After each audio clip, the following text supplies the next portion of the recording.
So hello everyone, welcome back to another video. তো আজকে কথা বললো মূলত শাকিব খানের আপকামিং সিনেমা কালা জাহাঙ্গীর নিয়ে। তো কালা জাহাঙ্গীরের টাইটেল অ্যানাউন্সমেন্ট কবে আসবে এবং সেই টাইটেল অ্যানাউন্সমেন্ট মোটামুটি কিরকম হতে চলেছে, সেখানে কি আমরা কোনো লুক দেখতে পাবো নাকি মূলত টাইটেলটা সম্বন্ধে জানতে পাবো, এই বিষয় নিয়ে কিন্তু মূলত একটা আপডেট উঠে এসেছে, সেটা তোমাদের সাথে শেয়ার করবো। দেখো, 2026-এ রোজার ঈদে শাকিব খানের মূলত যে সিনেমাটা আসবে সেটা কিন্তু পুরোপুরি কালা জাহাঙ্গীরই আসবে, সেটা কিন্তু পুরোপুরি প্ল্যান হয়ে গেছে। মেগাস্টারের তরফ থেকেও পুরোপুরি প্ল্যানিং হয়ে গেছে। তো সেই কারণবশত কোথাও গিয়ে আমার মনে হয় যে তার এই প্রজেক্টটাই আপকামিং দিনে আসতে চলেছে। এবং এর সাথে সাথে তার যে নেক্সটেস্ট প্রজেক্ট গুলো আছে সেই প্রজেক্ট গুলো তার পরবর্তী টাইমে আসতে চলেছে। যেমন মেহেদী হাসান হৃদয়ের সাথে তার একটা সিনেমা আসার কথা আছে। এছাড়াও তার আরো অন্যান্য পরিচালক আছে, যেমন শাকিব ফাহাদ আছে, যার যেখানে আমরা একজন মেজরের লোকের চরিত্রে আমরা শাকিব খানকে দেখতে পাবো। এছাড়া কলকাতায় অভিজিৎ গুহ বলে একজন আছেন অ্যাজ এ প্রডিউসার, তার সিনেমাতেও আমরা কলকাতায় শুট করতে দেখতে পাবো এবং সেই কাজটায় শাকিব খান এবং ইদিকা পাল জুটিকে আমরা একসাথে আবার দেখতে পাবো। এগুলো কিন্তু আপডেট উঠে এসেছে। এবং এছাড়া অনন্য মামুন, হিমেল আশরাফ, এদের সাথেও কিন্তু ইনিশিয়াল লেভেলে কথোপকথন চলেছে স্টোরি নিয়ে।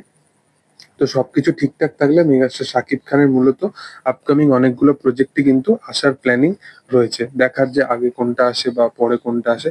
তবে শাকিব খানের প্রথম যেটা সিনেমা যেটা আমরা দেখতে পাবো 2026-এ রোজার ঈদের সময় করে, সেটা কিন্তু মূলত যেটা হতে চলেছে সেটা হচ্ছে যে কালা জাহাঙ্গীর। এবং কালা জাহাঙ্গীরের যেটা টাইটেল অ্যানাউন্সমেন্ট বা কালা জাহাঙ্গীরের অ্যাকচুয়ালি যেটা অ্যানাউন্সমেন্ট বা কাস্টিং সম্বন্ধে, এগুলো কবে আমরা পাবো সেটা তোমাদেরকে বলে রাখি। দেখো, কালা জাহাঙ্গীরের যে স্টার কাস্ট বা কে কে থাকতে চলেছে সেই জিনিসটা কিন্তু আমরা এত তাড়াতাড়ি পাবো না। বাট এই সিনেমার মূলত যেটা টাইটেল অ্যানাউন্সমেন্ট হতে চলেছে সেটা কিন্তু অগাস্টের একদম গোড়ার দিক করে হতে চলেছে। এবং অগাস্টের যেহেতু গোড়ার দিক করে হতে চলেছে, সেই সময় শাকিব খানের একটা কিন্তু লুকও আমরা সামনে পাবো, মানে এই সিনেমাটার জন্য। এবার শাকিব খানের এই লুকটা নিয়ে অনেক রকমের অডিয়েন্সের ভিজুয়ালি অনেক ভাবনা চিন্তা করেছে, তারা অনেক রকমের ফ্যান ফিকশন লুক স্প্রেড করছে চারিপাশে। তো সেগুলো আমরা দেখতে পাচ্ছি, বাট তার অরিজিনাল যে এই সিনেমার কি লুক হতে চলেছে এবং কিরকম মেকআপ টোন বা স্কিন টোন কিরকম হতে চলেছে, এইগুলো নিয়ে যে এত বড় একটা প্রশ্ন উঠছে বারংবার, সেই জিনিসটা আমরা শাকিব খানকে দেখতে পাবো এই মানে আগামী মাসের মধ্যেই। এবার আর সবকিছু ঠিকঠাক থাকলে আগামী মাসে এই সিনেমার টাইটেল অ্যানাউন্সমেন্টের পাশাপাশি এই সিনেমার ফার্স্ট লুকও কিন্তু চলে আসবে। দেখার যে সিনেমাটাকে প্রমোট কিভাবে করে টিমের তরফ থেকে, এবং তোমাদের কি বক্তব্য বিষয়টা নিয়ে সেটা কমেন্ট সেকশনে জানাতে পারো। ভিডিও ভালো লাগলে অবশ্যই লাইক করো, শেয়ার করো, সাবস্ক্রাইব করো চ্যানেলটাকে এবং পাশে থাকা বেল আইকনটা অবশ্যই প্রেস করে দিও। Thank you all, by.